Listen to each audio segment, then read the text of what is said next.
Bismillahirrahmanirrahim. Assalamualaikum warahmatullahi wabarakatuh.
Alhamdulillah wa kafa. Wassalatu wassalamu ala rasulil mujtaba Sayyidina wa habibina wa syafi'ina wa maulana Muhammadin al-Mustafa wa ala alihi wa ashabihi wa dhurriyyatihi wa kulli man ittaba'al huda. Ashhadu an la ilaha illallah wahdahu la syarika lah wa asyhadu anna Muhammadan abduhu wa rasuluhu la nabiy wa la rasul ba'da. Qala Allah Ta'ala fi kitabihil karim, a'udzu billahi minasy syaithanir rajim. Ya ayyuhalladzina amanu taqullaha haqqa tuqatih wa la tamutunna illa wa antum muslimun.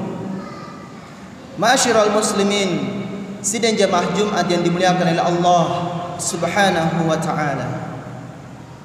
Yang paling pertama dan yang paling utama, marilah kita bersama-sama untuk memuji dan memuja Allah Subhanahu wa Ta'ala. Sebuah kisah dari sosok Nabi Sulaiman alaihi salam pernah meminta kepada Allah agar memberikan nafkah kepada seluruh makhluk yang ada di muka bumi ini. Bayangkan sosok raja yang begitu luar biasa pengaruh dan wilayah kekuasaannya, bahkan satu bumi, seluruh makhluk, mau itu hewan, udara, jin sekalipun, itu dipimpin langsung oleh Nabi Sulaiman alaihi salam. Dia meminta kepada Allah agar bisa memberikan makan kepada seluruh makhluk yang Allah sudah tetapkan rezekinya, yang Allah atur rezekinya. Baiklah kalau begitu, diberikanlah waktu 1 hari untuk memberikan makan kepada seluruh makhluk Allah Subhanahu wa Ta'ala. Lalu Nabi Sulaiman mengumpulkan seluruh makanan yang akhirnya dikumpulkan di satu tempat, dan tibalah waktu untuk makan siang bersama. Seluruh makhluk pun berkumpul. Namun apa yang terjadi? Allah Subhanahu wa Ta'ala memanggil ikan paus Nun naik ke atas permukaan laut, memakan seluruh makanan yang telah disiapkan oleh Nabi Sulaiman dan seluruh ajudannya, seluruh pengikutnya, seluruh bawahannya. Habis ludes seluruh makanan yang telah dikumpulkan berhari-hari oleh Nabi Sulaiman dalam waktu cuma 1 kali lahap. Apa artinya? Allah memberikan kita karunia begitu banyak. Kita ini enggan bersyukur. Setiap hari Allah kasih kita makan dan minum, Allah yang kasih. Maka kenapa kita enggan untuk bersyukur kepadanya? Belum lagi nafas yang kita hirup ini harus kita syukuri. Di saat kita tahu betapa banyak orang kesulitan bernafas hari ini, banyak sekali yang kesulitan bernafas hari ini, mesti pakai bantuan oksigen, kita masih menghirup oksigen secara gratis. Namun kenapa kita enggan dan lupa untuk bersyukur pada Allah Subhanahu wa Ta'ala? Jemaah sekalian, Allah Subhanahu wa Ta'ala malah memberikan kita kabar gembira. La in syakartum la azidannakum wala in kafartum inna adzabi lasyadid. Allah niscaya akan memberikan tambahan nikmat kalau kita bersyukur. Tapi kalau kufur, azab Allah amatlah pedih.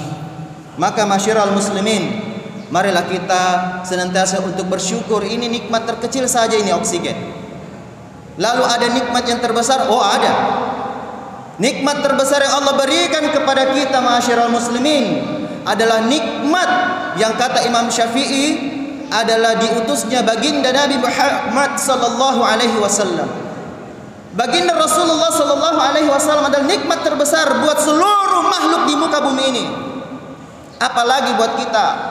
Karena Allah berikan nikmat terbesar yang dimana Allah Subhanahu wa taala mengutus Rasulullah membawa risalah, yakni nikmat iman dan nikmat Islam. Walau kita di tengah pandemi, ada kabar gembira buat seluruh kaum muslimin dan muslimah. Walaupun kita mati, meninggal kena wabah, kena taun, niscaya kita mati dalam keadaan syahid. Ini kabar gembira. Kenapa kita perlu takut? Ujung-ujungnya kan kita bakal mati. Kalau kita sudah tahu bahwa dunia ini sementara, akhirat selamanya, dunia ini bukan tempat tinggal tapi tempat kita meninggal, kenapa kita tidak masukkan itu di akal? Bahwa kita semua akan menemui Allah yang menciptakan kita kembali kepada kampung halaman yang sesungguhnya. Dua nikmat ini saja insya Allah kita akan sadar begitu sadarnya. Masyiral muslimin, sidang jamaah Jumat yang dimuliakan oleh Allah Subhanahu wa taala. Fenomena yang terjadi di tengah pandemi, kita lihat habis sholat Jumat ini, duduklah di depan masjid, dengarkanlah suara ambulans. Saya Jumat lalu setelah sholat Jumat diundang oleh teman makan di tempat makannya.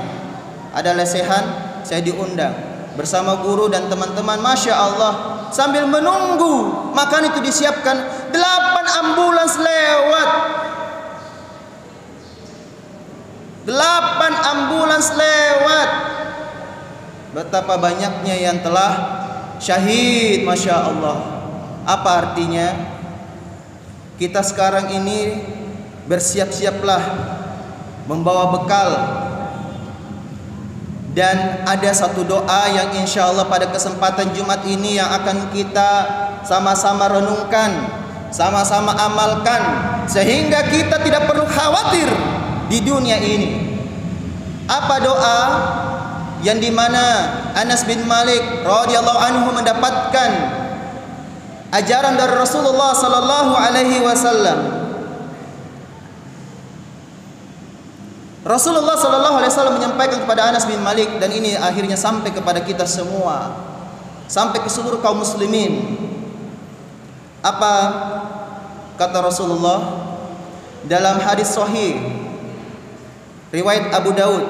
Rasulullah sallallahu alaihi wasallam bersabda, apabila seseorang keluar dari rumahnya, sekarang kan kita dilarang keluar rumah, Pak. Ya, ada pembatasan.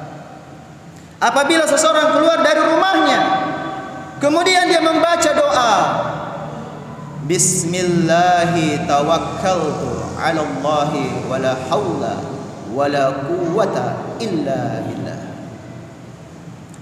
Apa urgensinya? Apa dampaknya? Apa manfaatnya? Rasulullah menyampaikan. Sampaikan, maka disampaikan kepada mereka yang membaca doa itu. Malaikat sampaikan langsung kepada kita, walau kita tidak dengar. Jadi pas tadi kita ke masjid baca doa ini, malaikat langsung menyampaikan kepada kita, kamu diberi petunjuk. Ada 3. Yang pertama, kamu diberi petunjuk, kamu dicukupi kebutuhannya. Lalu yang ketiga, kamu dilindungi oleh Allah Subhanahu wa ta'ala. Seketika kata Rasulullah, setan-setan pun menjauh dari yang membaca doa ini. Masya Allah. Lalu salah satu setan berkata kepada temannya, setan yang lain, mau itu setan manusia maupun setan jin, bagaimana mungkin kalian ini bisa mengganggu orang yang telah diberi petunjuk, yang telah dicukupi nafkahnya, yang telah dilindungi oleh Allah Subhanahu wa ta'ala. Masya Allah. Jadi doa yang sederhana ini kalau kita pahami maknanya, cukuplah bagi kita. Karena 3 ini saja luar biasa. 3 kebutuhan yang paling kita butuhkan apa? Kita butuh petunjuk, betul? Kita butuh petunjuk, kita butuh hidayah, butuh inayah, dan juga butuh nafkah.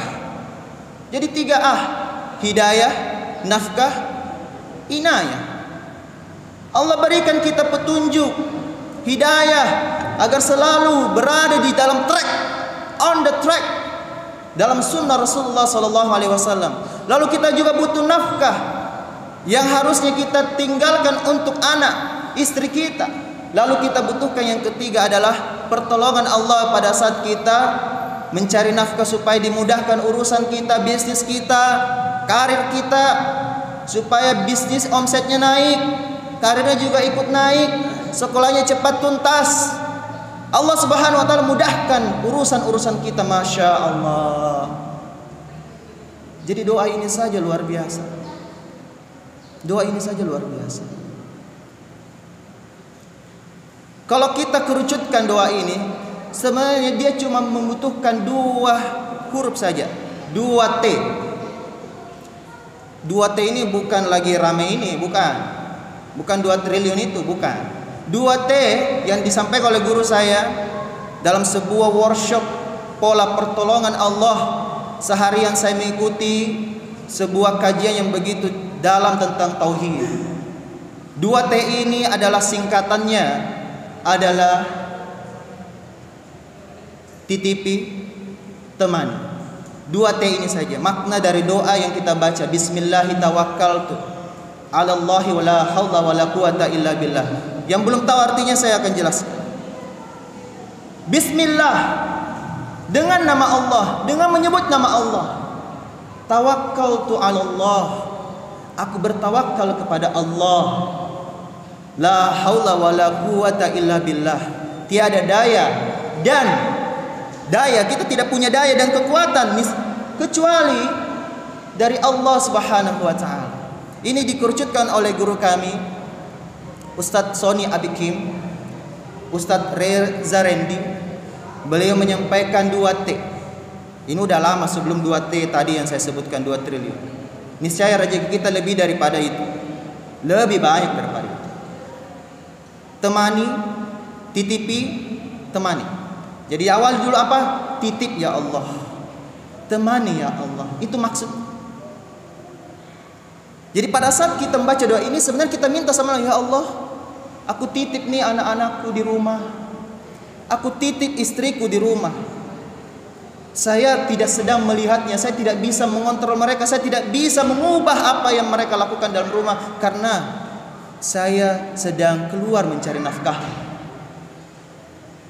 Lalu kita minta juga, temani ya Allah, temani ya Allah, karena hamba sedang berurusan dengan manusia, sedang mengurus bisnis, sedang mengurus karir, sedang berkantor. Temani ya Allah, supaya urusan-urusan hamba ini Engkau mudahkan, Engkau lancarkan, Engkau naikkan omset usaha kami. Jadi 2 T ini insya Allah luar biasa dalam kehidupan. Kita jelaskan T yang pertama tentang titip. Aku titip ya Allah.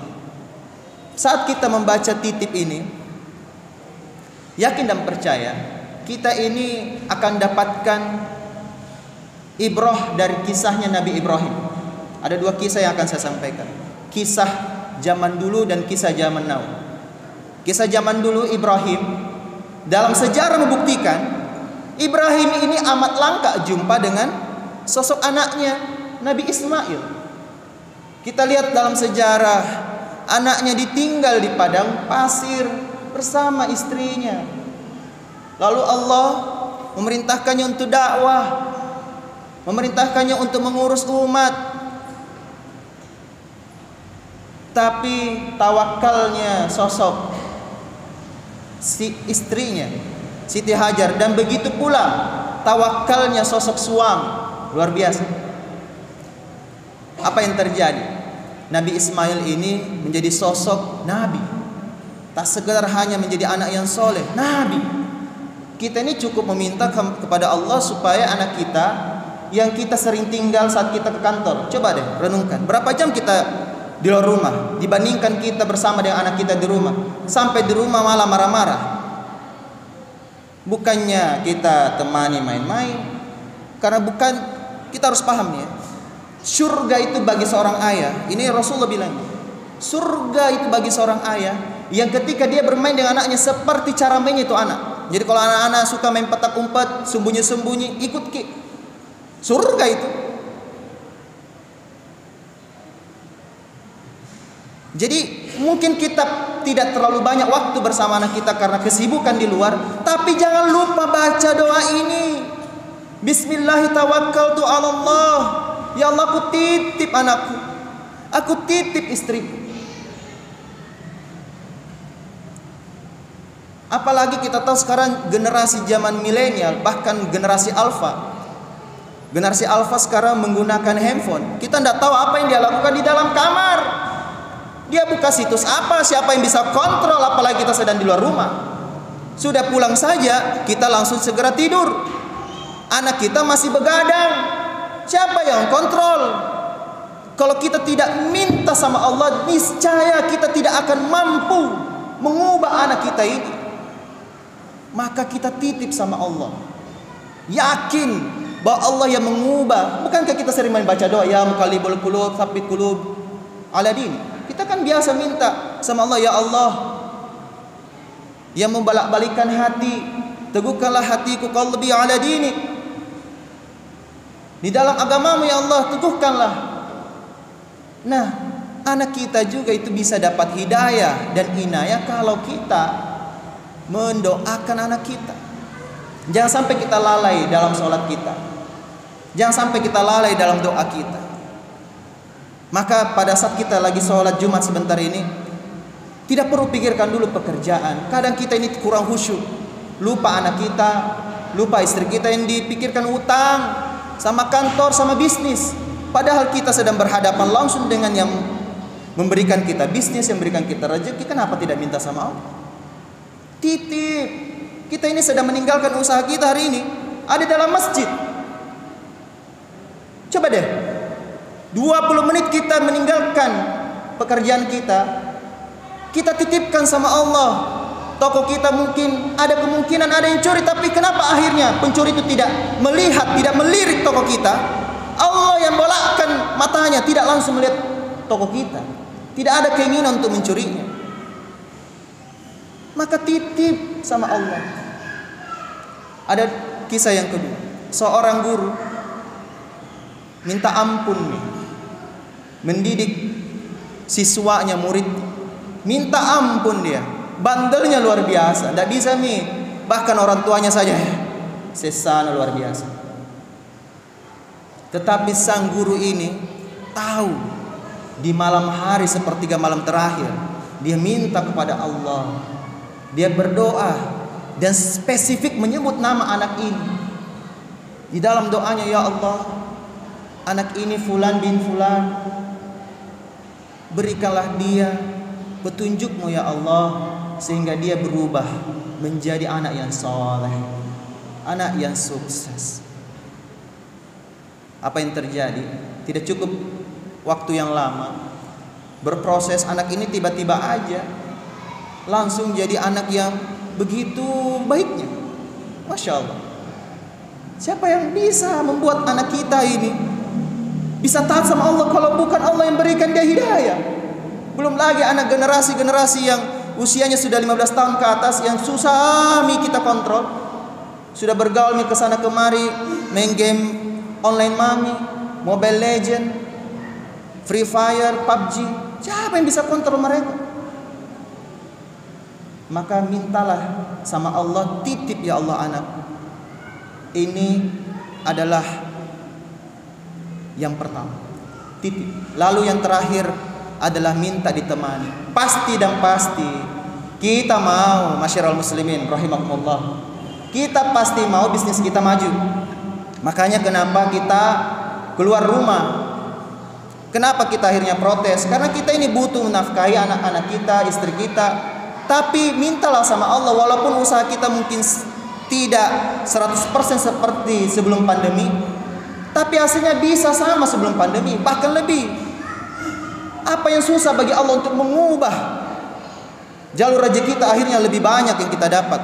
Maka minta ditemani sama Allah di saat kita pergi ke tempat kerja, ke kantor, ke tempat usaha. Apalagi kalau usahanya bisnis online di rumah, Ji. Dari rumah bisa menghasilkan rupiah. Tinggal bagaimana minta berkah sama Allah. Minta sama Allah. Niscaya Allah akan memberikan kita rezeki dari arah yang tak disangka-sangka. Niscaya dan pasti. Maka mudah-mudahan doa ini kita rutin, kita pahami, kita maknai dalam kehidupan kita. Mari kita sama-sama mencoba mengulang di dalam hati kita.